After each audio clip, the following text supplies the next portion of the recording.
Elle s'était enfuie vers une ville où personne ne connaissait son nom, jurant de ne plus jamais poser les yeux sur un homme.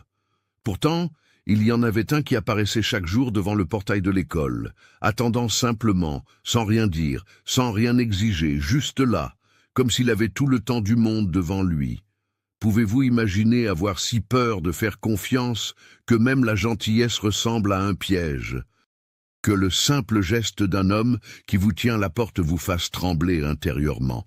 Mais cette histoire s'est déroulée au cœur de la Provence, en avril 1923, dans un petit village nommé Saint-Vincent-des-Champs, là où une institutrice est arrivée en portant des secrets qui faisaient plus mal que n'importe quelle blessure visible. Avant de continuer, dites-moi dans les commentaires d'où vous regardez cette histoire. Écrivez votre ville et votre pays. Je veux savoir s'il y a des gens de toute la francophonie qui suivent ces contes d'autrefois.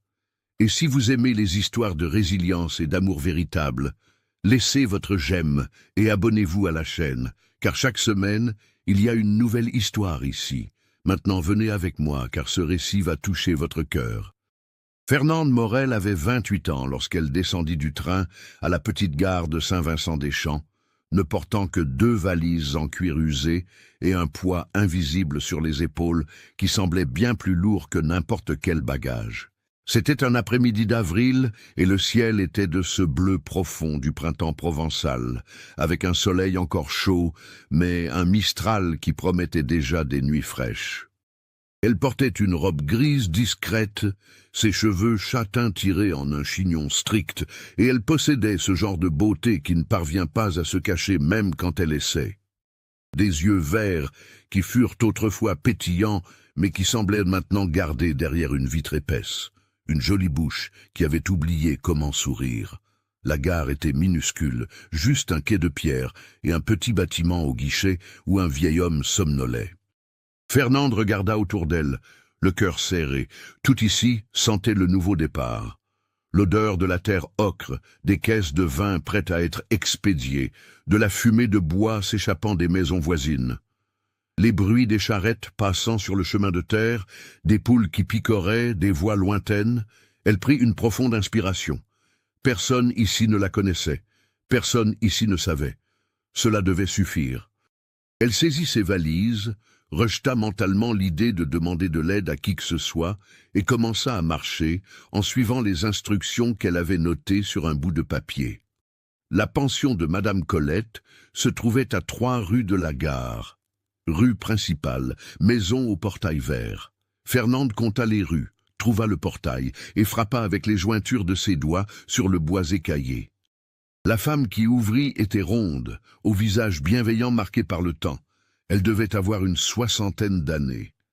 Elle portait un tablier sur sa robe sombre et avait de la farine sur les mains. « Madame Colette », présuma Fernande. La femme la regarda de haut en bas, non pas avec jugement, mais avec cette évaluation rapide que font les femmes d'expérience. Puis elle sourit. « Vous devez être la nouvelle institutrice », dit Madame Colette, en s'essuyant les mains sur son tablier. « Allez, entrez, votre chambre est déjà prête. » Fernande remercia d'une voix basse et entra. La pension sentait le pain frais et le café fort. Une odeur de foyer qu'elle n'avait pas sentie depuis si longtemps que cela en devenait presque douloureux. Madame Colette prit l'une des valises, malgré la protestation silencieuse, dans les yeux de Fernande, et monta l'escalier en bois qui craquait à chaque marche. La chambre était simple, mais propre. Un lit en fer forgé avec une courte pointe blanche, une commode, une chaise, une fenêtre donnant sur le jardin arrière où des poules grattèrent la terre entre les oliviers. Fernande posa sa valise sur le lit et permit enfin à ses épaules de se détendre, juste un peu. Madame Colette resta sur le pas de la porte à l'observer. « Vous venez de loin » commenta-t-elle sans poser de questions. Fernande acquiesça simplement. « Vous êtes venu seul » poursuivit la dame, et cette fois il y avait une question implicite. Fernande tourna le visage vers la fenêtre et répondit que oui, seule, et qu'elle comptait bien le rester. Madame Colette fit un bruit compréhensif dans sa gorge, de ceux qui signifient « je comprends », sans avoir besoin d'explication, et dit que le dîner serait à 18 heures, qu'elle descende quand elle le voudrait. Quand la porte se referma, Fernande s'assit au bord du lit et laissa ses mains trembler. Elle avait réussi. Elle était loin. Loin de Lyon, loin de la maison bourgeoise où elle avait travaillé et été harcelée jusqu'à n'en plus pouvoir, loin de sa ville natale, où tous la regardaient avec pitié ou jugement après le scandale, loin d'Auguste. Le nom de cet homme brûlait encore comme une braise dans sa gorge rien qu'à y penser. Auguste Ferrand. L'homme qu'elle avait aimé, avec qui elle avait planifié mariage, avenir, enfant. L'homme qui l'avait trompé avec sa meilleure amie, Juliette, 3 semaines avant les noces. Mais ce n'était pas tout. La trahison, elle l'aurait peut-être avalée et aurait fini par avancer.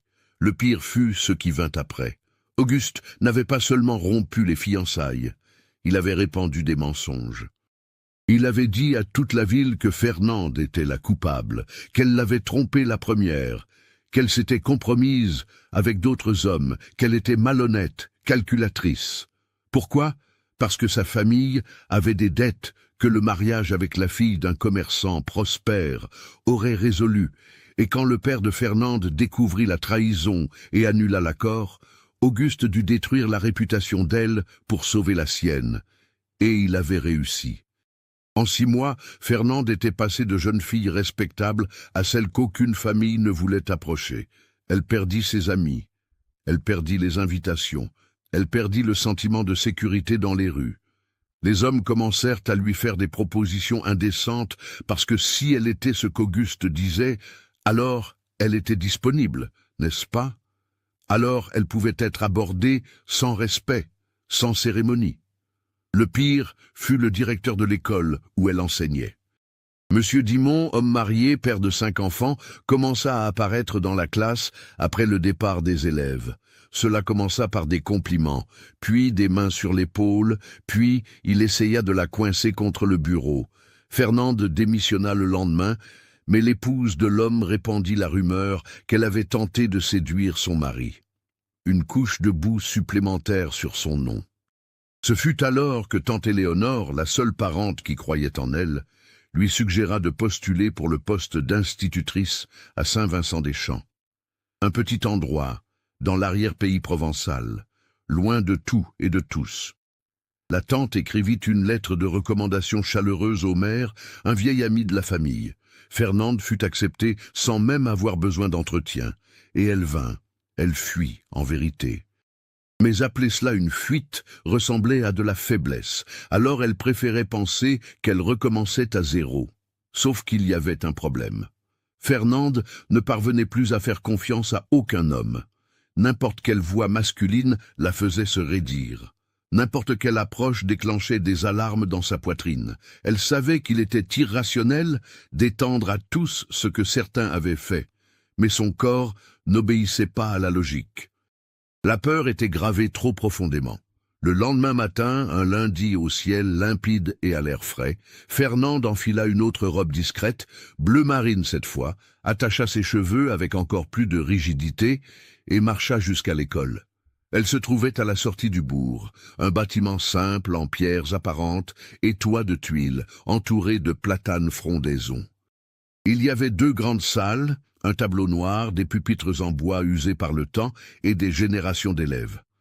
La directrice, Madame Marguerite, une dame maigre aux lunettes rondes, la reçut avec enthousiasme. Elle parla vite des élèves, du programme, des horaires. Fernande écoutait attentivement, prenant des notes mentales, mais une partie d'elle restait toujours en alerte, vérifiant les portes, les sorties, qui d'autres se trouvaient dans le bâtiment. Les cours commencèrent le mardi.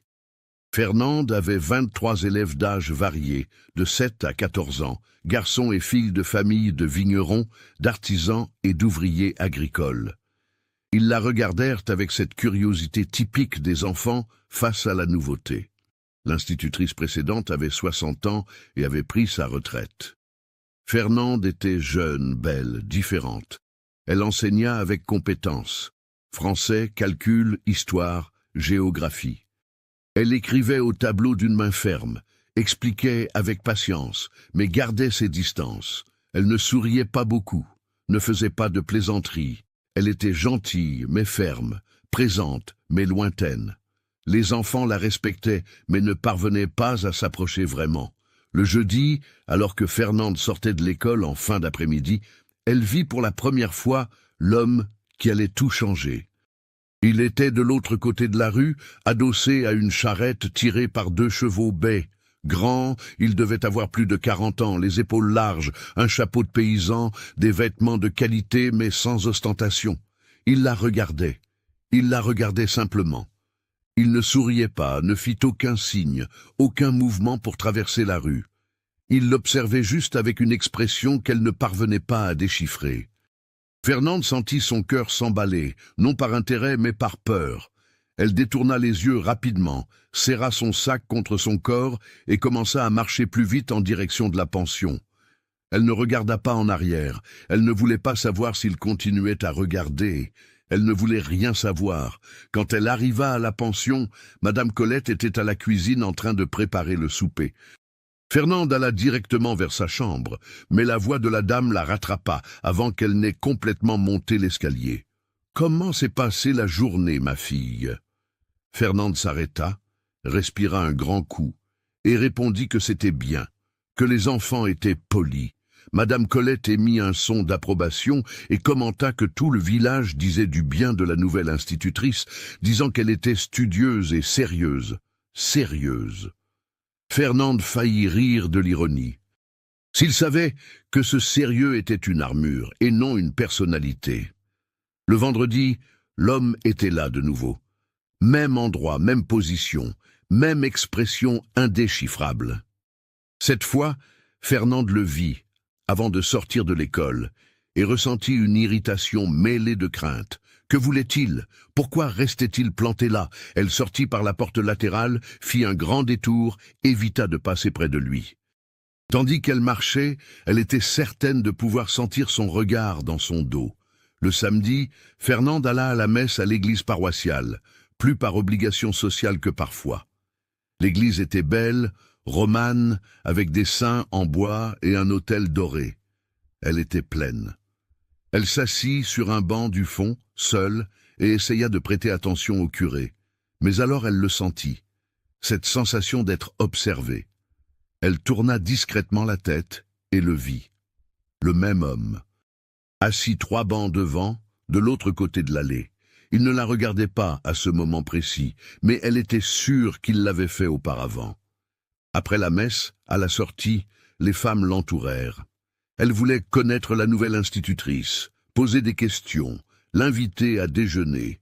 Fernande répondit avec un minimum de politesse, refusa les invitations avec des excuses vagues et tenta de s'échapper. Ce fut alors qu'une des dames, Madame Irène, l'épouse du maire, saisit son bras avec une familiarité excessive et dit « Regardez donc, vous ne connaissez pas encore Monsieur Bruno Allard, n'est-ce pas? C'est l'homme le plus important de la région, propriétaire des plus grands vignobles. » Fernande leva les yeux et le vit, l'homme qui l'observait. Il était à quelques mètres, ayant clairement été traîné vers cette présentation par la dame. De près, Fernande put mieux voir. Un visage marqué par le soleil et le temps, des yeux bruns foncés, une expression sérieuse mais non menaçante. Il ôta son chapeau dans un geste de respect et fit une légère inclinaison de tête. Madame Irène poussait la conversation, disant que Monsieur Bruno était veuf depuis 3 ans, le pauvre, qu'il avait perdu sa femme si jeune, que c'était un homme travailleur et honnête. Fernande écoutait tout cela, la mâchoire crispée, reconnaissant ce que c'était. Une tentative de mariage. Le petit village voyant un veuf riche et une femme célibataire nouvelle, et faisant déjà des plans. Bruno finit par parler, une voix grave, calme. « Bienvenue à Saint-Vincent, mademoiselle l'institutrice. J'espère que vous vous adaptez bien. » Fernande murmura un merci sec, sans le regarder directement, et profita de la première pause dans la conversation pour prendre congé et partir. Tandis qu'elle s'éloignait, elle sentit à nouveau son regard, pas envahissant, pas lascif, mais présent. Les jours suivants, Fernande remarqua un schéma. Bruno apparaissait, pas trop près, n'envahissant jamais son espace, mais présent. À la sortie de l'école, au marché le samedi. dans la rue quand elle marchait vers la pension, gardant toujours ses distances, ne forçant jamais la conversation, juste là. Et cela la laissait confuse, parce que c'était différent de tout ce qu'elle connaissait. Les hommes qui la voulaient avant étaient envahissants. Ils imposaient leur présence, exigeaient de l'attention, touchaient sans permission. Auguste était possessif même avant la trahison. Le patron, Monsieur Dimon, ne comprenait pas le mot « non ». D'autres hommes, après le scandale, pensaient qu'ils avaient des droits parce que sa réputation était entachée. Mais Bruno ne faisait rien de tout cela. Il se contentait d'exister dans le même espace qu'elle, et il attendait. Il attendait quoi? Fernande ne le savait pas et ne voulait pas le savoir. Elle avait construit de hauts murs et n'avait pas l'intention de les abattre pour qui que ce soit. Encore moins pour un riche vigneron qui s'ennuyait probablement et voyait en elle un défi intéressant. 2 semaines après son arrivée, par un après-midi pluvieux de mai, Fernande sortait de l'école quand la pluie redoubla d'intensité. Elle n'avait pas de parapluie. Les enfants étaient déjà partis avec leurs parents. Elle était seule, regardant le rideau d'eau qui tombait du ciel, essayant de décider si elle devait courir ou attendre. C'est alors qu'elle entendit des pas derrière elle. Elle se retourna vivement, le corps déjà tendu, et tomba nez à nez avec Bruno. Il se tenait à 2 mètres de distance, tenant un grand parapluie noir. Un instant, ils restèrent simplement à se regarder. Fernande avec une expression défensive, lui avec une expression neutre. Puis Bruno parla. « Je peux vous prêter le parapluie, mademoiselle. J'ai une cape sur le cheval, je ne me mouillerai pas. » Fernande allait refuser automatiquement, mais quelque chose dans sa façon de le dire, dans l'absence d'attente de gratitude ou de réciprocité, la fit hésiter. Il n'offrait pas de la raccompagner, il offrait l'objet et se retirait. Elle accepta avec un merci presque inaudible. Bruno lui tendit le parapluie, prenant soin que leurs mains ne se touchent pas, fit 2 pas en arrière, mit son chapeau et dit qu'elle pouvait le rendre quand elle voudrait, sans urgence. Puis il se tourna et partit sous la pluie, en direction de son cheval attaché à la clôture. Fernande resta immobile, tenant le parapluie, complètement confuse. Cet homme était étrange. Il ne se comportait comme aucun homme qu'elle avait connu, et cela l'effrayait d'une manière différente. Parce que la gentillesse sans attente était quelque chose qu'elle ne savait pas comment traiter. Elle garda le parapluie pendant 3 jours, avant de rassembler le courage de le rendre. Elle savait où étaient ces terres. Tout le monde au village le savait. Le domaine des vignes se trouvait à 2 lieues du bourg. Mais Bruno avait aussi une maison en ville, près de la coopérative viticole qu'il administrait. Fernande choisit d'y aller un samedi matin, espérant qu'il ne serait peut-être pas là, pouvant ainsi simplement laisser le parapluie à un domestique. La maison était grande mais sans luxe tapageur, murs de pierre blanche, volets bleus, jardin bien entretenu. Fernande frappa à la porte le cœur battant, tenant le parapluie comme un bouclier. Ce fut une vieille dame, probablement la gouvernante, qui ouvrit. Fernande expliqua qu'elle venait rendre le parapluie de M. Bruno. La dame sourit et dit qu'elle allait l'appeler. Avant que Fernande ne puisse protester, Bruno apparut. Il portait des vêtements simples d'intérieur, une chemise blanche aux manches retroussées, des bretelles. Il semblait avoir interrompu une activité. Il la regarda, puis regarda le parapluie, et quelque chose passa sur son visage, presque un sourire, mais pas tout à fait. « Merci de l'avoir rapporté, mademoiselle l'institutrice, » dit-il en prenant l'objet. « Mais vous n'aviez pas besoin de vous déranger. » Fernande répondit machinalement que ce n'était pas un dérangement, qu'elle remerciait pour le prêt. Un silence se forma entre eux. Elle aurait dû partir. Mais Bruno parla de nouveau. « Vous prenez un café ? J'ai de la brioche fraîche que madame Marianne vient de faire. » C'était une invitation simple, mais pour Fernande, elle résonna comme une alarme de danger. Elle recula d'un pas et dit que non, qu'elle devait partir, qu'elle avait des choses à faire. Bruno acquiesça immédiatement, sans insister, sans montrer d'offense. « Aucun problème. Passez une bonne journée, mademoiselle. » Et il referma la porte doucement. Fernande marcha vers la pension avec des pensées qui se bousculaient. Pourquoi la confondait-il autant? Pourquoi son éducation semblait-elle si authentique? Pourquoi son manque d'insistance était-il plus perturbant que l'insistance des autres? Madame Colette, qui était devenue quelque chose proche d'une confidente au fil de ces semaines, remarqua le trouble sur le visage de Fernande quand elle arriva. Elle fit asseoir la jeune femme dans la cuisine, servit du café chaud et attendit. Fernande finit par demander qui était vraiment Bruno Allard. La dame remplit sa tasse aussi et commença à raconter. Bruno était fils de vigneron. Il avait hérité des terres et construit un empire là-dessus. Il avait travaillé dur toute sa vie, était respecté pour traiter ses employés avec justice, payer de bons salaires, ne jamais exploiter personne. Il s'était marié à 35 ans avec une jeune fille de la ville voisine, Marine, une fille douce et délicate. Ils furent heureux pendant 4 ans. Puis Marine tomba enceinte. La grossesse fut difficile dès le début. Elle était fragile. Les médecins avaient prévenu qu'il y avait des risques. Mais Bruno voulait tellement un fils. Il en avait toujours voulu. Marine aussi. Ils décidèrent de continuer. Au 8e mois, des complications. Un accouchement prématuré, de la souffrance, une hémorragie. Marine mourut. Le bébé, un garçon, naquit mort-né. Madame Colette raconta cela d'une voix basse, respectueuse. Elle dit que Bruno ne fut plus jamais le même après. Il devint plus calme, plus fermé. Il se plongea dans le travail pour oublier.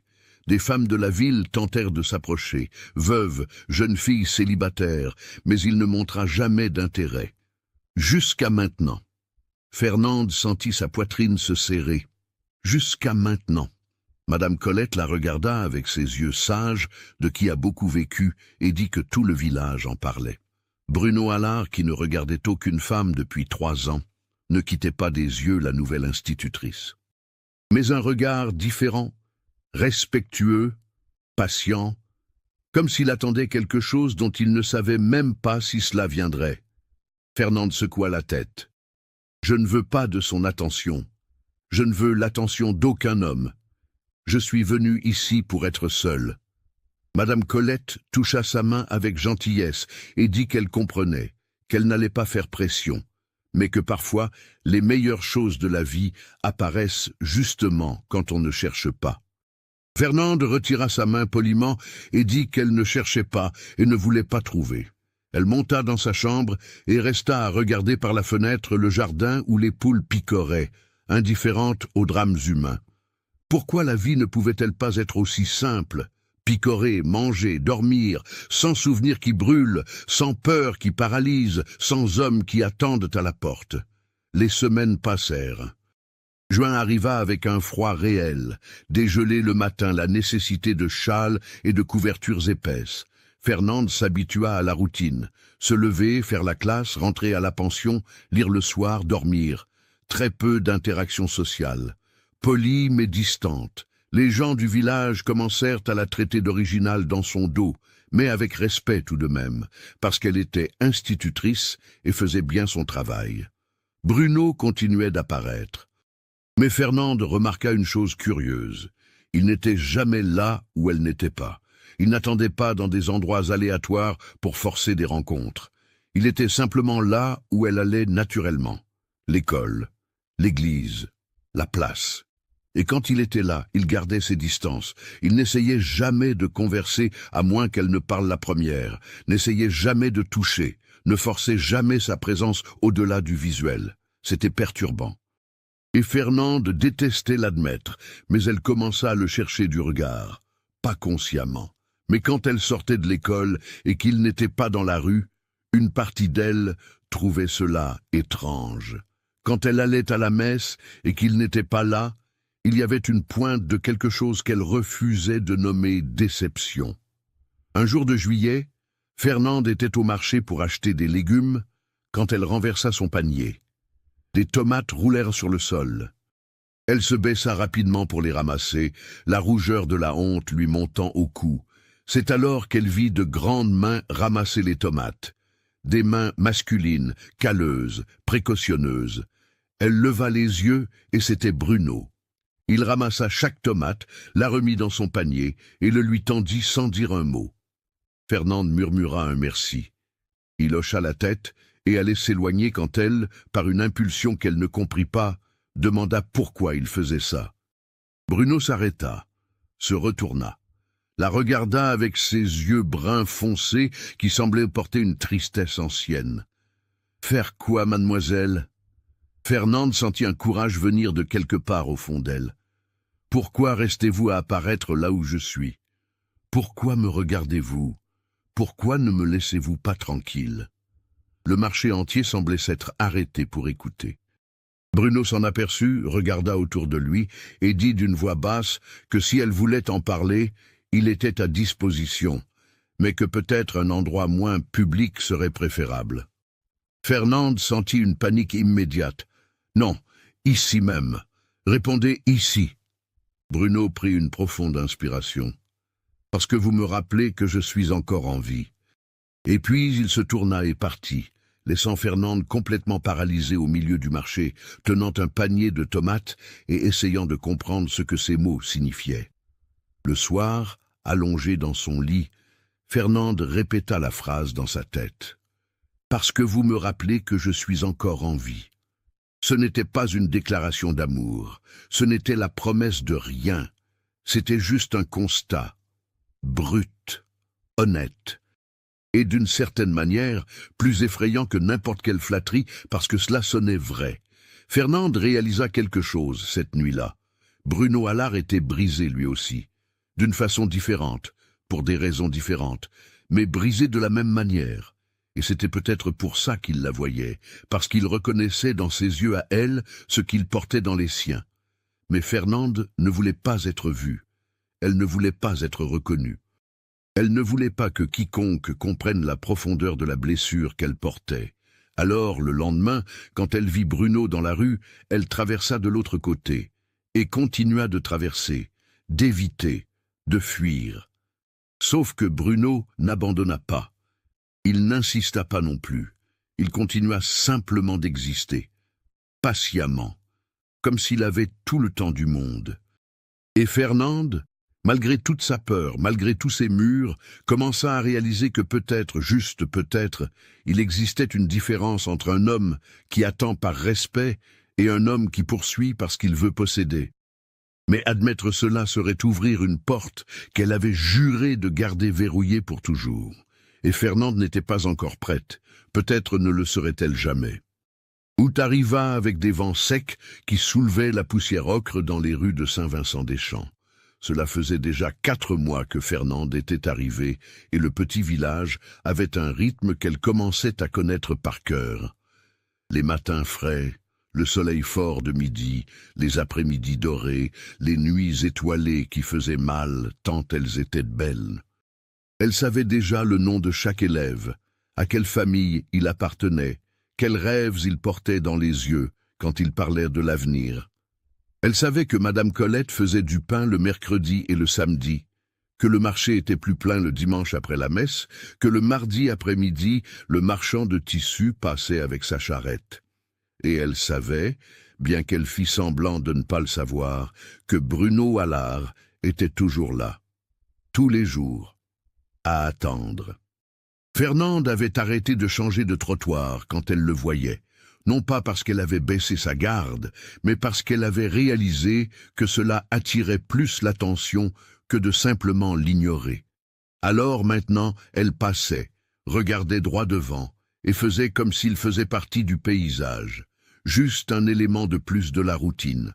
Le vent, les arbres, l'homme au coin de la rue. Rien de plus. Mais c'était un mensonge.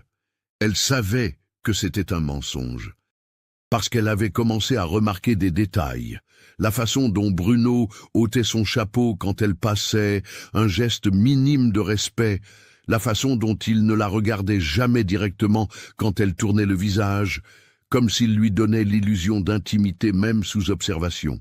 La façon dont, les jours de pluie, il restait sous l'auvent de l'épicerie, et les jours de soleil, sous l'ombre du grand mûrier, mais toujours à la même distance, ni trop près, ni trop loin. Juste là. C'était un mardi d'août, quand quelque chose changea. Fernande était à l'école, à l'heure de la récréation, observant les enfants jouer dans la cour de terre battue. Quelques filles sautaient à la corde. Des garçons jouaient aux billes. Les plus petits couraient sans but précis, juste pour la joie de courir. Elle était adossée au mur, les bras croisés, quand elle entendit un bruit de cheval. Elle tourna la tête et vit une charrette s'arrêter devant l'école. Ce n'était pas inhabituel, les parents venaient parfois chercher leurs enfants plus tôt, mais de cette charrette descendit Bruno. Il alla à l'arrière, prit quelque chose de lourd et commença à le porter vers l'école. Fernande fronça les sourcils et alla jusqu'au portail. C'était du bois, de longues planches, bien coupées, sentant la sciure fraîche. Bruno les empila près de la clôture et regarda alors Fernande. « Bonjour, mademoiselle. J'ai apporté du bois pour réparer le toit de l'école. Madame Marguerite m'a demandé, elle m'a dit qu'il y avait une fuite dans la salle des petits. » Fernande cligna des yeux, confuse. Elle n'était au courant d'aucune demande. Mais c'était vrai qu'il y avait une fuite. Les enfants se plaignaient quand il pleuvait. Elle murmura un remerciement automatique. Bruno acquiesça, retourna à la charrette, prit des outils et commença à travailler. Fernande resta à observer, sans trop savoir quoi faire. Les enfants aussi arrêtèrent de jouer pour regarder. L'homme riche du village réparant le toit de l'école comme un charpentier ordinaire. Bruno monta à l'échelle, enleva les vieilles tuiles, examina les poutres, commença à scier et clouer avec les mouvements précis de quelqu'un qui savait ce qu'il faisait. Le soleil tapait fort. Fernande vit la sueur commencer à marquer sa chemise. Elle vit la concentration sur son visage, la compétence dans ses mains. Elle vit qu'il ne faisait pas cela pour impressionner, il le faisait parce que cela devait être fait. Et quelque chose en elle, quelque chose qui était verrouillé depuis longtemps, bougea. Juste un peu, juste assez pour être perturbant. Elle retourna à l'intérieur de l'école quand la cloche sonna, appela les enfants, essaya de se concentrer sur les leçons. Mais par la fenêtre, elle pouvait voir Bruno travailler. Il resta jusqu'au milieu de l'après-midi. Quand il descendit enfin de l'échelle, il s'essuya les mains sur un chiffon, rangea ses outils et partit sans entrer dans l'école, sans lui parler, sans attendre de remerciements. Le lendemain, il plut. Fernande regarda le plafond de la salle des petits. Aucune goutte. La fuite avait disparu. Les enfants applaudirent. Fernande resta immobile, regardant les tuiles neuves, et sentit un poids étrange sur la poitrine. De la gratitude, mêlée de confusion, mêlée de peur.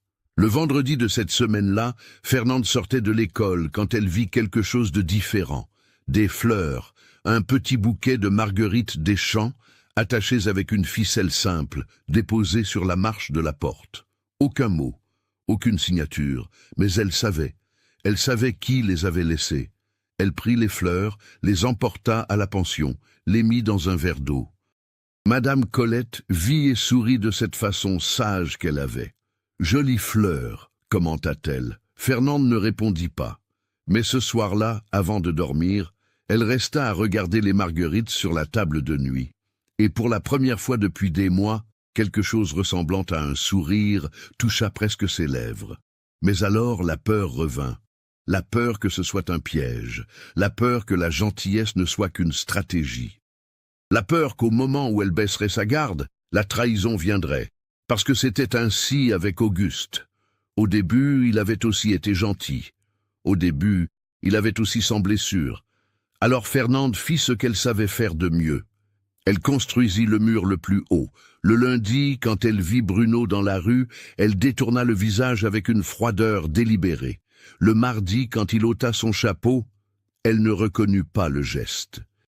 Le mercredi, quand il laissa plus de fleurs, elle les laissa sur la marche. Elle ne les prit pas, elle espérait qu'il abandonnerait. Elle espérait que la froideur fonctionnerait comme elle avait toujours fonctionné avec les autres hommes. Mais Bruno n'était pas les autres hommes. Il continua simplement à attendre, sans réclamer, sans être offensé, juste là. Et cela la rendait folle d'une manière qu'elle ne savait nommer. Celui qui remarqua aussi tout cela fut Laurent Pasquier, le chef de brigade de la gendarmerie. Un homme de 35 ans, moustache bien taillée, uniforme toujours impeccable, posture de celui qui se croyait trop important pour un petit village. Il avait lorgné sur Fernande depuis son arrivée, mais avec ce type de regard qui lui donnait envie de prendre un bain après. Un regard qui déshabillait, qui évaluait, qui assumait la possession avant la conquête. Laurent avait essayé de s'approcher avant, mais Fernande l'avait ignoré si complètement qu'il s'en était senti offensé. Maintenant, voyant Bruno tourner autour de l'institutrice, voyant les fleurs, voyant l'attention, Laurent ressentit de la jalousie et un défi. Si l'homme le plus riche de la région voulait cette femme, alors elle devait avoir de la valeur. Et Laurent avait toujours voulu ce qui avait de la valeur. Et si vous aimez cette histoire, laissez votre pouce bleu et abonnez-vous à la chaîne pour ne pas manquer les prochains chapitres. Maintenant, continuez avec moi, car les choses vont devenir encore plus intenses. Ce fut un jeudi de septembre que Laurent joua son coup. Fernande marchait de l'école à la pension, seule comme toujours, quand il apparut à côté d'elle. « Bonsoir, mademoiselle Fernande. Je peux vous accompagner ?» Ce n'était pas une demande, c'était une affirmation. Il marchait déjà à ses côtés. Fernande sentit son corps entier se tendre. Elle répondit d'une voix froide que ce n'était pas nécessaire, qu'elle connaissait le chemin. Laurent rit, un son désagréable. « Je sais que vous le connaissez, mais une jolie dame comme vous ne devrait pas marcher seule. On ne sait jamais quel danger on peut rencontrer. » L'ironie d'un homme dangereux offrant une protection contre le danger n'échappa pas à Fernande. Elle accéléra le pas. Laurent accéléra avec elle. Il commença à parler. Des mots qui étaient courtois en surface mais menaçants en dessous. Qu'elle était trop belle pour être si solitaire. Qu'une femme avait besoin de la compagnie d'un homme. Qu'il était gendarme, homme de position, qu'il pourrait bien prendre soin d'elle. Fernande s'arrêta au milieu de la rue et le dévisagea. « Avec tout le respect, monsieur le chef de brigade, je n'ai pas besoin de compagnie, et je n'en veux pas. S'il vous plaît, laissez-moi suivre mon chemin. » Laurent plissa les yeux. L'éducation glissa un peu du masque. Une femme seule, nouvelle dans une ville, sans famille, sans protection, devrait être plus sympathique avec ceux qui offrent de l'aide. C'était une menace voilée. Fernande connaissait bien ce ton. Elle en avait entendu des versions auparavant. Mais avant de pouvoir répondre, une voix grave coupa l'air. « Mademoiselle a dit qu'elle veut continuer seule. Je pense qu'il vaut mieux respecter cela. » Tous deux se retournèrent. Bruno était là, à quelques mètres de distance, posture détendue, mais les yeux durs fixés sur Laurent. Le gendarme rit avec dédain. « Ah, le vigneron amoureux, vous allez défendre l'honneur de la dame ?» Bruno ne répondit pas à la provocation. Il resta juste immobile, à attendre. Laurent regarda de l'un à l'autre, calcula les options et décida de reculer. Pour l'instant. « Bien sûr, bien sûr. À bientôt, mademoiselle. » Et il partit, mais le regard qu'il jeta en arrière était celui d'un homme qui n'oublie pas la défaite.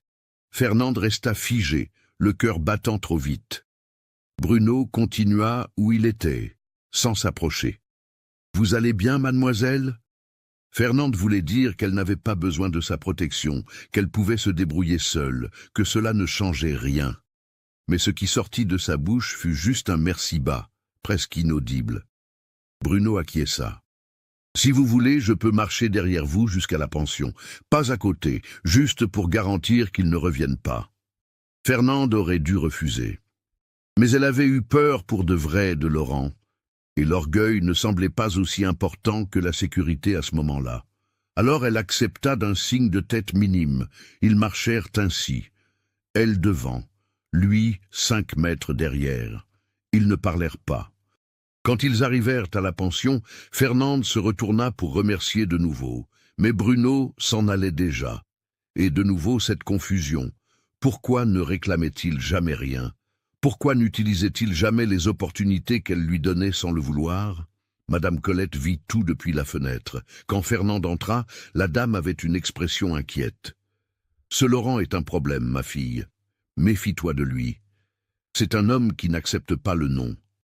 Il croit qu'il peut tout parce qu'il porte l'uniforme. » Fernande demanda s'il avait déjà fait quelque chose avant. Madame Colette hésita, puis raconta. « Il y avait une jeune fille, 2 ans auparavant, fille d'ouvrier agricole. Laurent s'était intéressé à elle. Elle avait refusé. Il avait inventé que le père de la fille était impliqué dans un vol, avait arrêté l'homme, fait un procès. Il ne l'avait relâché que lorsque la jeune fille accepta de dîner avec lui. Après le dîner, la fille quitta la ville. Personne ne sait vraiment ce qui s'est passé cette nuit-là, mais elle est partie en pleurant et n'est jamais revenue. Fernande sentit la nausée monter dans sa gorge. Elle connaissait des hommes comme ça, des hommes qui utilisaient le pouvoir pour obtenir ce qu'ils voulaient, des hommes qui voyaient les femmes comme des objets à conquérir ou à détruire. Madame Colette toucha son épaule avec douceur. « Mais reste tranquille. Tant que Bruno aura un œil sur toi, Laurent n'aura pas le courage de faire quoi que ce soit. Ces deux-là ne s'entendent pas depuis longtemps, une vieille dispute de pouvoir. Laurent a peur de Bruno. » Fernande allait demander pourquoi, mais à ce moment-là, elle préféra ne pas en savoir plus. Elle monta dans sa chambre, verrouilla la porte, s'assit sur le lit. Elle regarda les marguerites qu'elle avait prises quelques jours plus tôt et qui maintenant fanaient dans le verre. Elle toucha les pétales secs avec précaution. Elle était fatiguée. Fatiguée d'avoir peur, fatiguée de fuir, fatiguée de porter une armure tout le temps. Mais elle ne savait pas comment retirer l'armure sans devenir trop vulnérable. Elle ne savait pas comment faire confiance sans risquer d'être détruite à nouveau. Les jours suivants, Laurent n'abandonna pas. Il changea seulement de tactique. Il commença à apparaître aux mêmes endroits que Fernande, toujours avec une excuse officielle. Vérifier la sécurité de l'école, patrouiller dans la rue, vérifier les papiers de la pension, toujours avec ce sourire qui n'atteignait pas les yeux, toujours avec des mots ambigus qui pouvaient être courtoisie ou menace selon l'interprétation. Et Bruno, comme une ombre protectrice, commença à apparaître plus aussi. Pas de façon évidente, mais il était là. Quand Laurent parlait avec Fernande à la sortie de l'école, Bruno était de l'autre côté de la rue, en train de réparer la roue de sa charrette, qui, étrangement, cassait toujours là. Quand Laurent l'abordait au marché, Bruno achetait des provisions à l'étal d'à côté. Quand Laurent apparaissait à la pension, Bruno rendait visite à Madame Colette pour discuter de la livraison de vin. Fernande remarqua le jeu silencieux entre les deux hommes. L'un faisant pression, l'autre protégeant. Et elle, au milieu, sans avoir demandé ni l'un ni l'autre. Elle aurait dû être furieuse d'être traitée comme un prix dans une dispute masculine. Mais la vérité était que la présence de Bruno la faisait se sentir en sécurité d'une façon qu'elle ne voulait pas admettre. Et la présence de Laurent la faisait se sentir menacée d'une façon qu'elle ne connaissait que trop bien. Ce fut en octobre, mois où la chaleur revenait par à-coups, avec des pluies éparses qui emplissaient l'air d'une odeur de terre mouillée, que la situation escalada. Fernande était seule à l'école après les heures de cours, corrigeant les devoirs des enfants. Elle était concentrée, ne vit pas le temps passer, ne vit pas le soir tomber. Quand elle leva enfin les yeux et vit qu'il faisait nuit, elle rangea ses affaires rapidement. L'école vide la nuit avait quelque chose d'effrayant. De longues ombres, le bois qui craquait, le vent battant les fenêtres. Elle verrouilla la porte de la classe, traversa la cour, ouvrit le portail. Et Laurent était là, adossé à la clôture, fumant, comme s'il attendait depuis des heures. Son sourire était prédateur. « Quelle surprise, mademoiselle! Travailler jusqu'à si tard, ce n'est pas prudent. » Fernande sentit la peur monter le long de son échine. La rue était vide. Il n'y avait personne aux alentours, juste elle et lui. « Je rentre chez moi maintenant, » dit-elle en essayant de garder une voix ferme. « Bonsoir, chef. » Elle tenta de passer, mais il bougea, bloquant le chemin. « Pas si vite. Je pense que nous devons discuter. » « De quoi ?» Sa voix sortit plus aiguë qu'elle ne le voulait. Laurent fit un pas de plus. « De vous, arrêtant de jouer les difficiles. De vous, comprenant que dans un petit village, une femme seule a besoin de protection, et la protection a un prix. » Fernande recula. « Poussez-vous. » Laurent rit. « Ou quoi? Vous allez appeler qui? Votre chevalier en armure? Il n'est pas là maintenant, hein ?» Elle regarda autour d'elle désespérément. La rue restait vide. Son cœur battait si fort qu'elle pouvait entendre le sang dans ses oreilles. Laurent s'approcha encore. « Arrêtons ce petit jeu. Je sais que vous n'êtes pas une sainte. Une femme qui vient seule dans un trou perdu, sans famille, a toujours une histoire. Je peux découvrir quelle est cette histoire. Ou vous pouvez être gentille avec moi et j'oublie d'enquêter. » C'était du chantage. C'était une menace. C'était tout ce que Fernande avait fui depuis Lyon pour échapper. Et le pire était qu'il avait raison. S'il enquêtait, s'il découvrait pour Auguste, pour le scandale, pour les mensonges, il pourrait utiliser cela contre elle. Il pourrait détruire la nouvelle vie qu'elle essayait de construire. Elle était sur le point de crier, sur le point de courir, quand elle entendit des pas, des sabots de cheval, et puis la voix. « Il y a un problème ici ?» Bruno, il apparut de l'obscurité monté sur son cheval, descendit avec des mouvements calmes, mais les yeux durs fixés sur Laurent. Le gendarme s'écarta de Fernande immédiatement, recomposant sa posture. « Aucun problème, juste une conversation avec l'institutrice. » Bruno regarda Fernande. « Vous allez bien? Voulez-vous que je vous raccompagne ?» Fernande n'avait jamais ressenti un tel soulagement de sa vie. Elle acquiesça avec véhémence. Laurent souffla d'irritation. « Quelle coïncidence que vous apparaissiez justement maintenant !» Bruno le dévisagea sans ciller. « Ce n'est pas une coïncidence. Je sais que tu ne vaux rien, et je sais qu'elle ne veut pas de toi près d'elle. Alors, je te suggère de disparaître avant que j'oublie que tu es gendarme et que je te traite comme tu le mérites. » C'était une menace directe. Laurent devint rouge de colère, mais savait qu'il ne pouvait rien faire. Pas là, pas à ce moment. Alors il cracha par terre avec dégoût et s'en alla, mais le regard qu'il jeta en arrière était une pure promesse de vengeance. Quand il disparut dans l'obscurité, Fernande sentit ses jambes flageoler. Bruno s'approcha, mais s'arrêta quand il la vit reculer instinctivement. « Pardon, je n'approcherai pas. Mais s'il vous plaît, laissez-moi vous ramener. Ce n'est pas sûr pour vous de marcher seul maintenant. » Fernande voulait refuser par orgueil. Mais la peur était plus grande.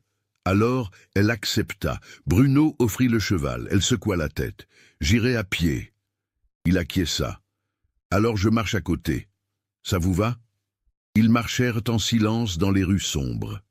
Bruno tenait le cheval par la bride, gardait une distance respectueuse, ne tentait pas de conversation, mais sa présence était solide, réconfortante, sûre. Et Fernande, pour la première fois, permit à cela de la réconforter, au lieu de l'effrayer. Quand ils arrivèrent à la pension, elle se tourna vers lui. « Merci, encore, d'apparaître toujours au bon moment. » Bruno la regarda avec une expression qu'elle ne put lire complètement. « Ce n'est pas toujours au bon moment, mademoiselle. C'est toujours. Je suis toujours dans les parages. » Elle cligna des yeux, confuse. Comment ça toujours? Bruno hésita, comme s'il décidait s'il devait dire la vérité. Puis il parla. « Je sais que vous sortez de l'école à 17 heures. Alors à 16h30, j'arrête ce que je fais et je viens au village. Je reste dans le coin jusqu'à être sûr que vous êtes arrivé en sécurité à la pension. Ensuite, je retourne au domaine. Je fais ça tous les jours depuis que vous êtes arrivé. » Fernande resta sans voix. 6 mois. Il faisait ça depuis 6 mois, tous les jours. Bruno continua à voix basse. « Je sais que vous ne voulez pas d'attention. Je sais que vous avez peur. J'ai vu la peur dans vos yeux le premier jour.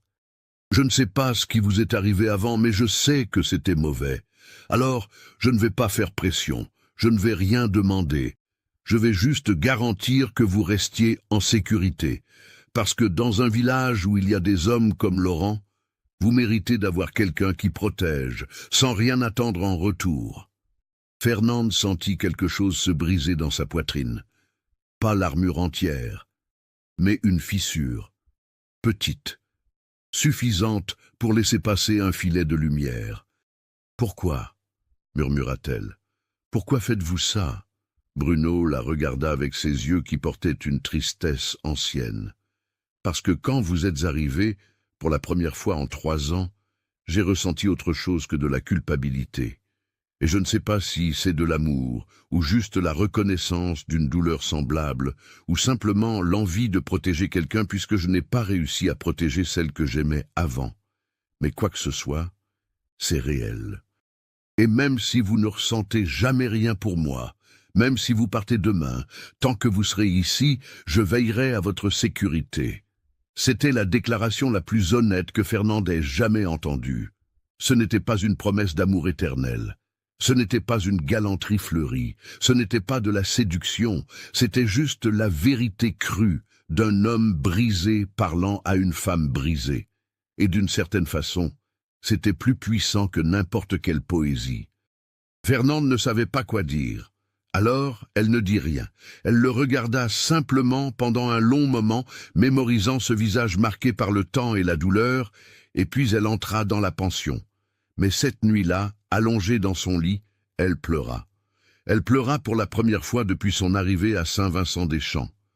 Elle pleura pour ce qu'elle avait perdu, pour ce qu'elle avait souffert, pour la peur qu'elle portait.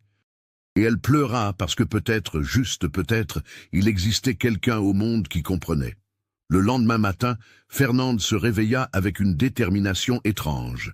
Elle fit quelque chose qu'elle n'avait pas fait depuis des mois. Elle détacha ses cheveux, pas complètement. Elle laissa juste quelques mèches libres autour du visage, au lieu du chignon serré de toujours. Elle choisit une robe qui n'était ni grise ni noire, mais bleu ciel. De petits changements. Mais des changements. Madame Colette remarqua et sourit, mais ne fit pas de commentaire. Quand Fernande sortit pour l'école, son cœur battait différemment. Elle ne savait pas bien ce qu'elle faisait. Elle savait juste qu'elle était fatiguée d'avoir peur tout le temps. Bruno était au coin habituel. Quand il la vit, quelque chose passa sur son visage. De la surprise, de l'espoir. Mais il ne bougea pas. Il ôta simplement son chapeau, comme il le faisait toujours. Fernande, pour la première fois en 6 mois, ne détourna pas les yeux. Elle le regarda directement, et elle hocha la tête. Une reconnaissance minime, mais une reconnaissance. Elle vit le petit sourire qui toucha ses lèvres avant qu'il ne baisse la tête. Et elle sentit une chaleur étrange dans sa poitrine qui n'était pas de la peur. C'était quelque chose de différent. Quelque chose qu'elle avait oublié qui existait. Mais la paix dura peu. Parce que Laurent avait remarqué aussi. Et les hommes comme lui n'acceptaient pas la défaite facilement. Cet après-midi-là, après les cours, Fernande trouva un billet glissé sous la porte de la salle. Une écriture soignée, encre noire. « Mademoiselle, j'ai découvert des choses intéressantes sur votre passé à Lyon, sur un certain Auguste Ferrand, sur un scandale, sur des accusations. Ce serait dommage si l'Académie découvrait que leur institutrice a une réputation entachée, mais nous pouvons résoudre cela à l'amiable. Retrouvez-moi demain à 20h au vieux hangar abandonné. Venez seul, où tout le monde saura qui vous êtes vraiment. LP. » Fernande lut le billet 3 fois, les mains tremblantes. Il savait. Laurent avait enquêté, et il savait. Et maintenant, il avait du pouvoir sur elle. Le pouvoir de détruire tout ce qu'elle avait reconstruit. L'école, la réputation, la chance de recommencer. Tout. Elle froissa le papier, sentit la panique monter, sentit le monde s'effondrer de nouveau. Et pour la première fois depuis qu'elle avait juré de ne plus jamais avoir besoin d'aucun homme, elle pensa à demander de l'aide. Elle pensa à Bruno. Mais serait-ce un piège? Serait-ce de la faiblesse? Serait-ce ouvrir une porte qu'elle ne parviendrait plus à fermer après? Fernande sortit de l'école, avec le billet brûlant dans sa poche et une décision impossible devant elle. Affronter Laurent seul et tout risquer. Ou faire confiance à Bruno et risquer son cœur. Elle ne savait pas quel risque était le plus grand. Fernande ne dormit pas cette nuit-là. Elle resta allongée dans son lit à regarder le plafond, le billet de Laurent sur la table de nuit à côté, chaque mot gravé dans sa mémoire comme au fer rouge. 20h, le vieux hangar. Venez seul, où tout le monde saura. La lune entrait par la fenêtre, dessinant des ombres qui ressemblaient à des griffes sur les murs. Fernande pensa à fuir de nouveau, prendre les valises, prendre le train, disparaître avant que Laurent ne puisse mettre ses menaces à exécution. Mais pour aller où? Combien de temps allait-elle continuer à fuir? Et si dans chaque ville, il y avait un Laurent qui attendait, un homme qui pensait que le pouvoir donnait des droits sur les femmes? Elle pensa à aller au rendez-vous seule, essayer de négocier, supplier s'il le fallait. Mais elle connaissait les hommes comme lui. Elle savait que le chantage n'avait jamais de fin. Si elle cédait une fois, il reviendrait toujours. Et ce qu'il voulait n'était pas un secret gardé. C'était elle, soumise, apeurée, possédée. Et alors, elle pensa à Bruno, à la façon dont il apparaissait tous les jours depuis 6 mois sans rien réclamer, à la façon dont il avait réparé le toit, laissé des fleurs, marché derrière elle pour garantir sa sécurité, à la façon dont il l'avait regardée hier et avait dit qu'il voulait juste protéger sans rien attendre en retour, à la petite fissure que ces mots avaient ouverte dans l'armure qu'elle portait. Faire confiance était un risque, mais continuer seul l'était aussi. Et peut-être, juste peut-être, existait-il une différence entre un homme qui méritait la confiance et un homme qui ne la méritait pas. Peut-être avait-elle le droit de choisir à qui faire confiance au lieu de ne faire confiance à personne. Quand le soleil se leva, Fernande avait déjà pris sa décision. Elle se leva, se lava le visage à l'eau froide, enfila la plus jolie robe qu'elle avait, un vert mousse qui rehaussait ses yeux, détacha ses cheveux plus qu'hier et sortit de la pension avant le petit déjeuner. Le village s'éveillait encore. Les coqs chantaient, la fumée montait des cheminées, les charrettes commençaient à circuler. Fernande savait où Bruno habitait. Elle était passée devant sa maison des dizaines de fois, en faisant semblant de ne pas savoir à qui elle appartenait. Maintenant, elle marcha droit vers là-bas, le cœur battant si fort qu'il semblait vouloir sortir de sa poitrine. Elle frappa à la porte avant que son courage ne s'échappe. La même vieille dame d'avant ouvrit, surprise de voir l'institutrice si tôt. Fernande demanda à parler à M. Bruno, dit que c'était urgent. La dame la fit entrer dans le salon, offrit du café que Fernande refusa avec gentillesse, et alla appeler le patron. Bruno apparut quelques minutes plus tard, chemise à moitié boutonnée, cheveux en désordre, pieds nus, venant clairement de se réveiller.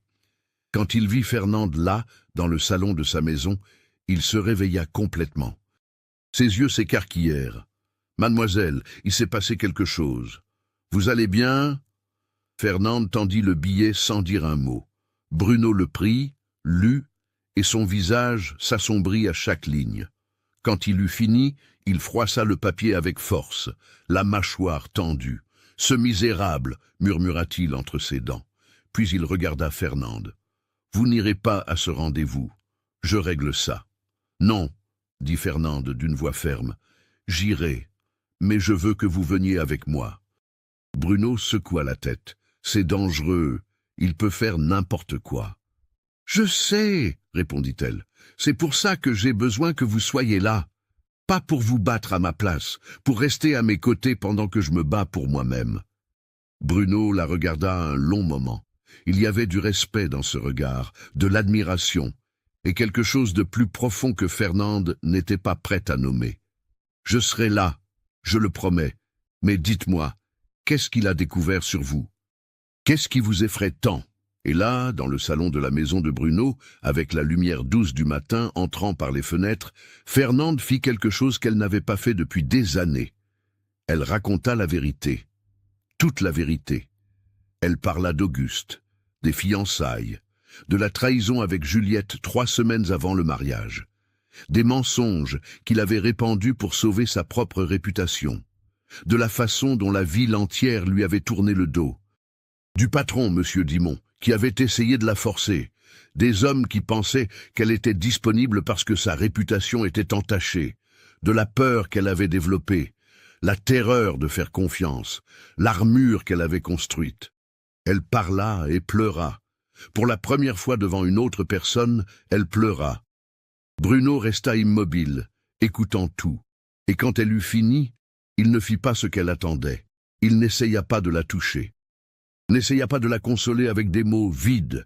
Il dit seulement d'une voix grave et ferme, « Rien de tout cela n'était de votre faute, rien, et tout homme qui vous a blâmé est un lâche, y compris cet Auguste, y compris Laurent, y compris tous. » Fernande essuya ses larmes du revers de la main. « Mais le village ne verra pas les choses ainsi. Si Laurent raconte, ils vont me juger, ils vont me renvoyer. » Bruno fit un pas de plus, mais en gardant encore ses distances. « Alors on ne le laissera pas raconter. On va à ce rendez-vous ce soir, ensemble, et on règle ça une fois pour toutes. »« Vous avez un plan ?» demanda Fernande. Bruno sourit, mais ce n'était pas un sourire joyeux. C'était le sourire d'un homme qui savait exactement quoi faire avec des gens comme Laurent. « J'en ai un, mais cela exigera que vous me fassiez confiance. Complètement, pendant quelques heures. Pouvez-vous faire ça ?» Fernande regarda cet homme qui avait attendu 6 mois à la porte, qui avait réparé des toits, laissé des fleurs, protégé sans rien demander, qui avait écouté son histoire la plus laide et n'avait pas jugé, qui offrait de l'aide mais respectait son choix. Et elle dit, pour la première fois depuis qu'Auguste avait détruit sa foi en les hommes, « Je peux ». La journée passa lentement comme du miel épais. Fernande essaya de faire la classe, mais elle était distraite. Les enfants s'en aperçurent et restèrent calmes, inquiets de voir la maîtresse si tendue. Elle les libéra tous plus tôt, s'excusa, dit qu'elle ne se sentait pas bien. Bruno apparut à 19h30. Il portait de beaux vêtements, un chapeau propre, mais il avait quelque chose sous sa veste qui faisait un volume étrange. Fernande ne demanda pas ce que c'était. Ils marchèrent ensemble dans les rues déjà sombres, en direction du vieux hangar, une construction abandonnée à la sortie du village, qui gardait autrefois le blé, mais n'était plus maintenant qu'un toit percé et des murs décrépits.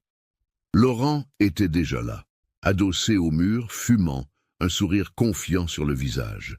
Quand il vit Bruno avec Fernande, le sourire vacilla. « J'avais dit de venir seule, mademoiselle. » Fernande leva le menton. « Et j'ai décidé d'amener de la compagnie. »« Qu'allez-vous faire? M'arrêter ?» Laurent jeta sa cigarette par terre, l'écrasa avec force. « C'est stupide. Vous croyez qu'il va vous sauver? Vous croyez qu'un riche vigneron se soucie d'une institutrice au passé sale? Il veut juste vous utiliser comme tous les autres ont voulu. » Bruno fit un pas en avant, voix basse et dangereuse. « Attention à ce que tu dis. » Laurent rit. « Ou quoi? Tu vas me frapper? Je suis gendarme, je t'arrête pour agression. » Bruno sortit quelque chose de sa veste. Ce n'était pas une arme, c'était une enveloppe. Il la jeta au sol aux pieds de Laurent. Le gendarme regarda avec méfiance, ramassa, ouvrit. À l'intérieur, il y avait des photographies. Même dans la faible lumière de la lune, Fernande vit le visage de Laurent blêmir. « Qu'est-ce que c'est ?» demanda-t-elle. Bruno répondit sans quitter Laurent des yeux. « Des preuves, de toutes les fois où il a utilisé son poste pour extorquer des femmes. L'argent qu'il a détourné, les arrestations illégales, les menaces. J'ai des témoins prêts à parler, j'ai des documents, j'ai tout. Et s'il ouvre la bouche sur vous, mademoiselle, j'envoie tout ça au juge et au préfet. » Laurent tremblait de rage. « Tu n'as pas le courage. » Bruno sourit sans humour. « Et c'est moi. Tu crois que j'ai construit ce que j'ai construit sans savoir jouer à ce jeu? Tu es un gendarme de village. Je connais les notables, les politiques, les juges. Un mot de moi et tu n'es plus rien. » Était-ce du bluff? Fernande ne le savait pas, mais à voir le visage de Laurent, lui croyait que non. Le gendarme regarda de Bruno à Fernande, calculant, et puis cracha par terre avec dégoût. « Elle ne vaut pas tout ça. » Bruno fit un autre pas. « Elle vaut plus que tu ne comprendras jamais. Maintenant, disparaît. Et si j'apprends que tu t'es approché d'elle à nouveau, même si c'est dans la même rue, je n'attends pas le juge. Je règle ça à ma façon. » Laurent rangea les photos dans sa poche, regarda les deux avec une haine pure, et s'en alla en marchant d'un pas lourd. Mais il partit. Et quand il disparut dans l'obscurité, Fernande sentit ses jambes se dérober. Bruno la retint par le coude, délicatement, et demanda si elle allait bien. « Ces photos sont réelles ?» demanda-t-elle d'une voix tremblante. Bruno hésita. « Certaines le sont. D'autres, j'ai encouragé leur existence. Je l'ai fait enquêter il y a des mois. Depuis que j'ai remarqué qu'il avait un œil sur vous, Je voulais avoir des munitions au cas où j'en aurais besoin. » Fernande le regarda, stupéfaite. « Vous avez fait ça pour moi ?»« Je l'ai fait, » répondit Bruno simplement, « parce que vous méritez de vivre sans peur, et parce que les hommes comme lui ont besoin d'apprendre qu'une femme n'est pas une propriété. » Fernande sentit quelque chose d'immense grandir dans sa poitrine. De la gratitude, de l'admiration, et quelque chose de plus. Quelque chose de chaud, quelque chose d'effrayant, quelque chose qu'elle avait juré de ne plus jamais ressentir. Elle fit un pas vers lui, puis un autre, jusqu'à être assez près pour sentir la chaleur de son corps. Bruno resta complètement immobile, comme si le moindre mouvement allait l'effrayer. « Merci, » murmura Fernande. « Pour tout, pour avoir attendu, pour avoir protégé, pour ne pas avoir abandonné, même quand j'ai été si froide. » Bruno déglutit difficilement. « Vous aviez le droit d'être froide. Après ce que vous avez vécu, vous aviez le droit de ne plus jamais faire confiance à aucun homme. Le fait d'être ici maintenant, à me faire confiance, est un cadeau que je ne sais pas si je mérite. » « Et si vous le méritiez ?» demanda Fernande, la voix encore plus basse. « Et si je voulais essayer de faire confiance pour de vrai, essayer de ressentir à nouveau ?» Bruno ferma les yeux comme si les mots faisaient mal tant ils étaient beaux. Quand il les rouvrit, il y avait des larmes. « Alors on ira doucement, à votre rythme, sans pression, sans exigence, juste en essayant. » Fernande acquiesça. Doucement. Et alors, avec un courage qui venait de loin, elle toucha sa main. Elle la toucha juste, doigt contre doigt, mais ce fut le toucher le plus significatif de sa vie. Bruno entrelaça ses doigts aux siens avec un soin infini. Et ils restèrent ainsi, debout dans le vieux hangar sous la lune, simplement main dans la main, et ce fut plus intime que n'importe quel baiser que Fernande avait jamais donné. Les jours suivants, le village entier remarqua le changement. Fernande et Bruno étaient vus ensemble, marchant dans la rue, discutant sur la place, assis côte à côte à l'église, toujours respectueux, toujours discrets, mais clairement ensemble. Les langues allèrent bon train, bien sûr. Spéculation, commérage, opinion, mais Fernande découvrit qu'elle ne s'en souciait plus, qu'il parle. Elle connaissait la vérité. Et si vous êtes impatient de savoir comment cette histoire se termine, restez avec moi car la fin va vous émouvoir. Laurent disparut pendant quelques semaines. Quand il revint, il évitait Fernande comme la peste. Bruno avait gagné cette bataille, mais la guerre dans le cœur de Fernande avait encore ses propres batailles. Parce que faire confiance était un processus, pas une décision unique. Il y avait des jours où elle se surprenait à reculer quand Bruno s'approchait trop vite.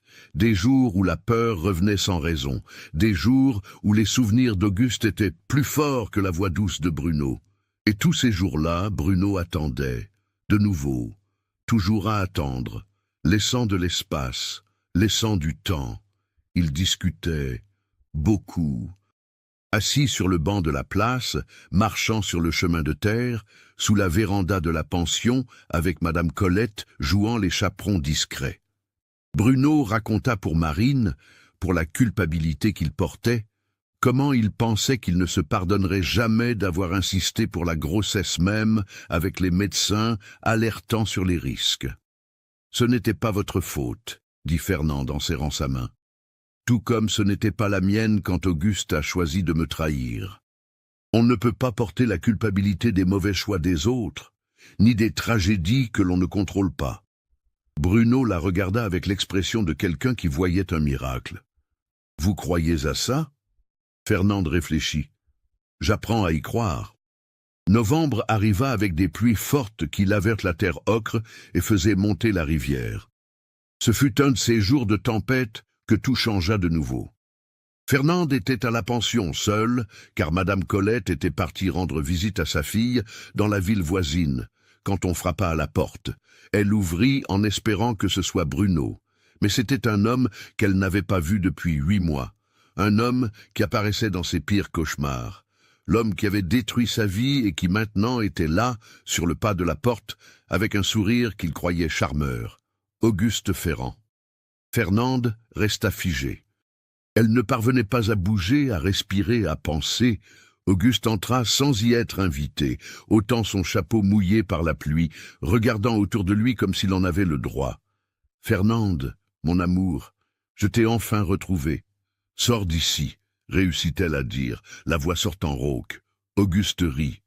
Quel accueil! Ce n'est pas ainsi qu'on reçoit son fiancé. Ex-fiancé, corrigea-t-elle en trouvant de la force quelque part. Tu n'es rien pour moi. Sors de ma maison. Auguste soupira théâtralement, toujours aussi dramatique. Écoute, je suis venu m'excuser.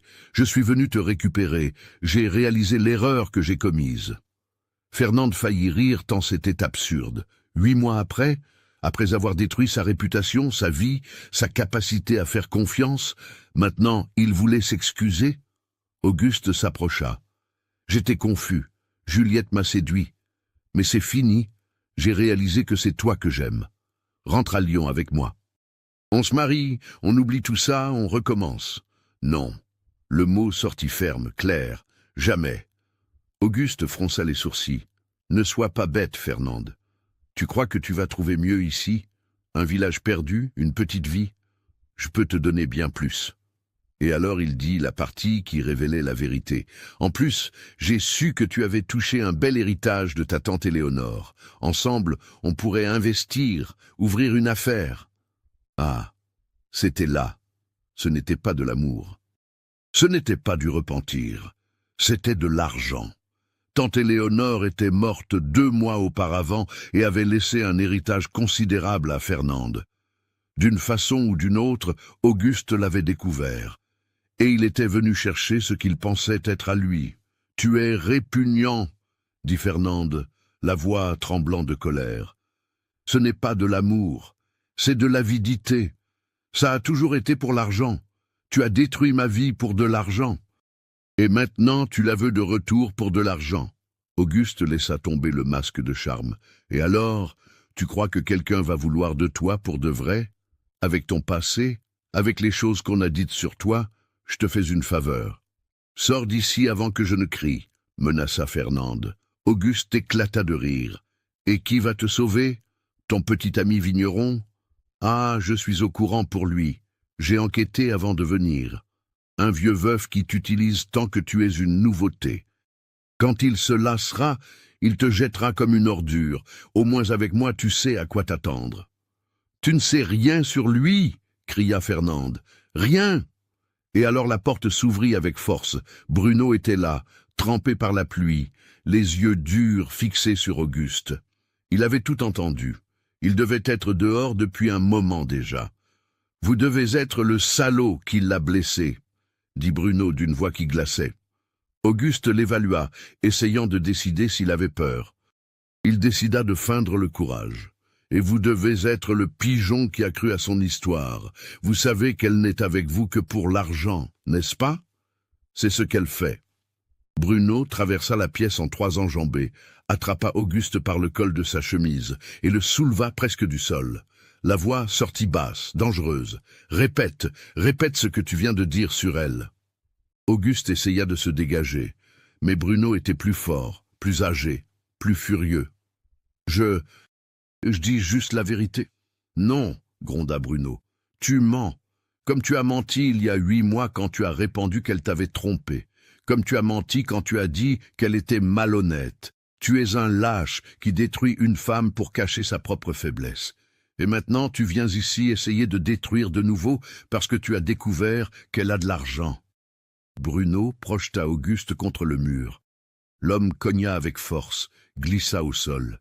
Il se releva en tremblant. Bruno se tourna vers Fernande, la voix complètement différente, douce. « Vous voulez que j'appelle les gendarmes ou voulez-vous que je le sorte simplement de chez vous ?» Fernande regarda Auguste recroquevillé par terre. L'homme qu'elle avait aimé.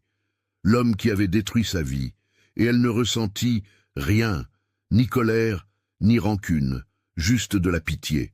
Pitié pour un homme si petit qu'il avait besoin de détruire les autres pour se sentir grand. « Je veux qu'il parte, » dit-elle calmement, « et qu'il ne revienne jamais. » Auguste se releva, réajustant ses vêtements mouillés. « Tu vas le regretter. Quand il te jettera, tu vas le regretter. » Fernande secoua la tête. La seule chose que je regrette, c'est d'avoir perdu du temps avec toi. Maintenant, sors. Auguste sortit en marchant lourdement, murmurant des menaces vides. Quand la porte se referma, Fernande sentit ses jambes flageoler de nouveau. Mais cette fois, quand Bruno tendit les bras, elle y alla. Elle alla directement vers eux, enfouit son visage dans sa poitrine mouillée, et pleura. Elle pleura tout ce qu'elle avait retenu. Elle pleura pour la femme qu'elle avait été, pour la femme qu'elle avait perdue, pour la femme qu'elle était en train de devenir. Et Bruno la tint, fort, sûr, murmurant que tout allait bien, qu'elle était en sécurité, qu'il ne laisserait plus jamais personne la blesser. Quand les larmes séchèrent, Fernande leva le visage.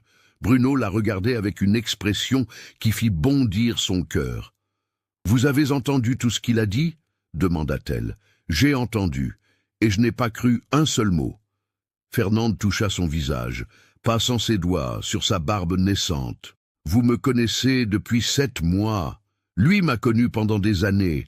Comment savez-vous qu'il a tort ?»« Parce que je vous vois, » répondit Bruno simplement. « Je vois comment vous traitez les enfants. Je vois comment vous êtes gentille avec Madame Colette. Je vois comment vous luttez pour être forte même avec la peur.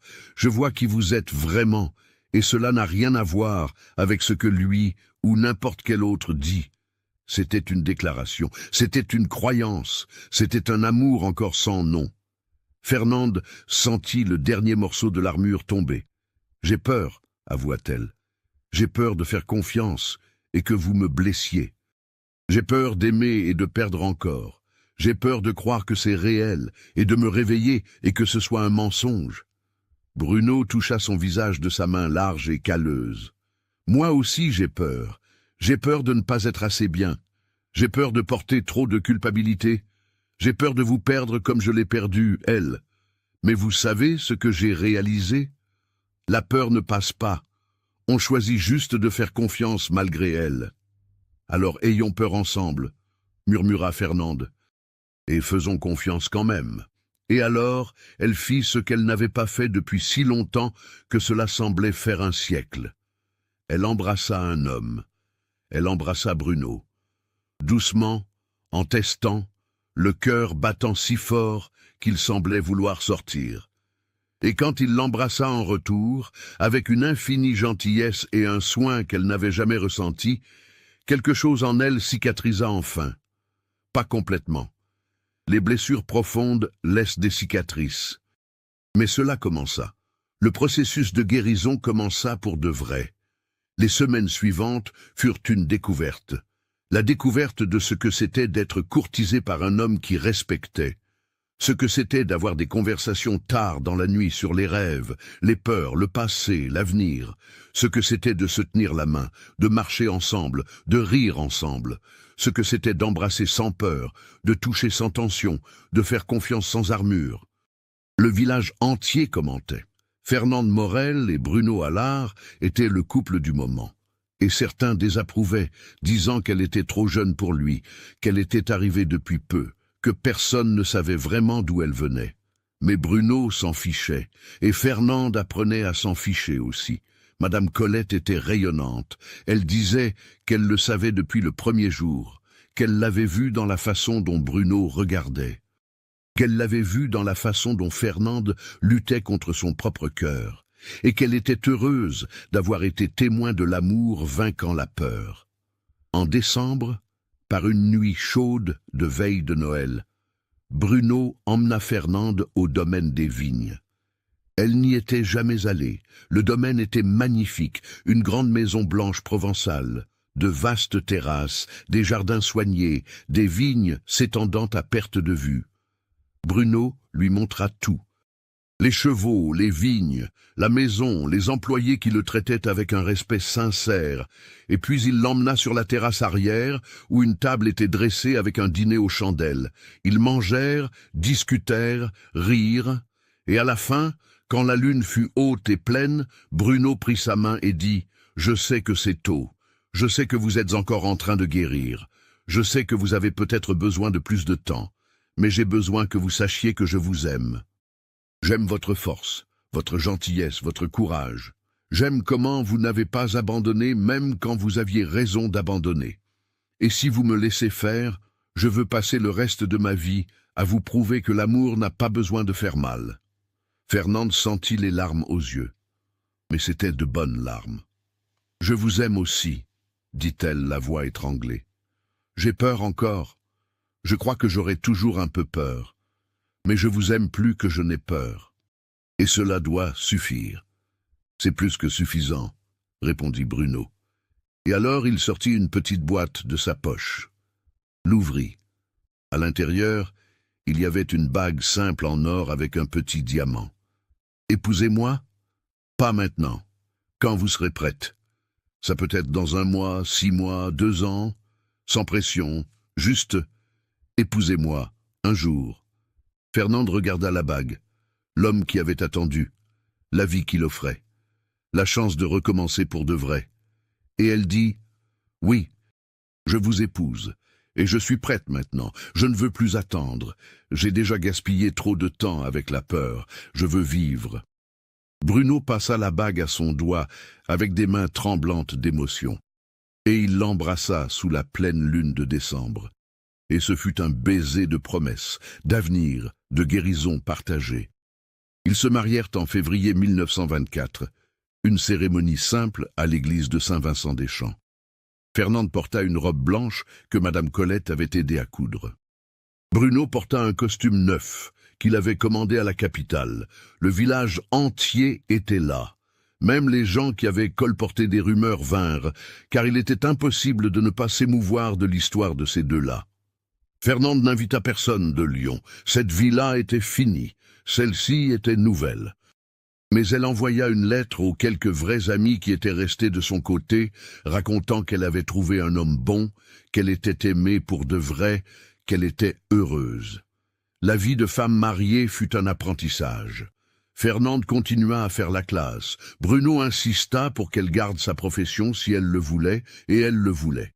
Ils habitaient à la maison du village pendant la semaine, allaient au domaine les week-ends. Bruno apprit à Fernande à monter à cheval, elle lui apprit à lire de la poésie. Il la faisait rire, elle le faisait rêver à nouveau. Ce ne fut pas parfait. Il y avait des jours où les fantômes revenaient. Des jours où Fernande se réveillait d'un cauchemar sur Auguste et avait besoin de la voix de Bruno pour se rappeler qu'elle était en sécurité. Des jours où Bruno regardait la chambre vide qui serait celle d'un enfant et la culpabilité revenait. Mais ces jours-là, ils se soutenaient, discutaient, guérissaient ensemble. 1 an après le mariage, Fernande découvrit qu'elle était enceinte. La peur fut immense, pour tous les deux. Bruno se souvenait de Marine. Fernande avait peur d'être mère, de ne pas être assez bien, de répéter des schémas.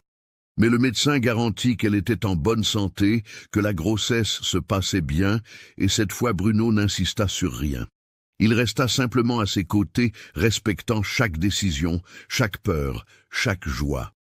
Leur fille naquit en octobre 1925, par un après-midi doré d'automne. Un accouchement difficile mais sûr, une jolie petite fille aux grands yeux et aux cris forts.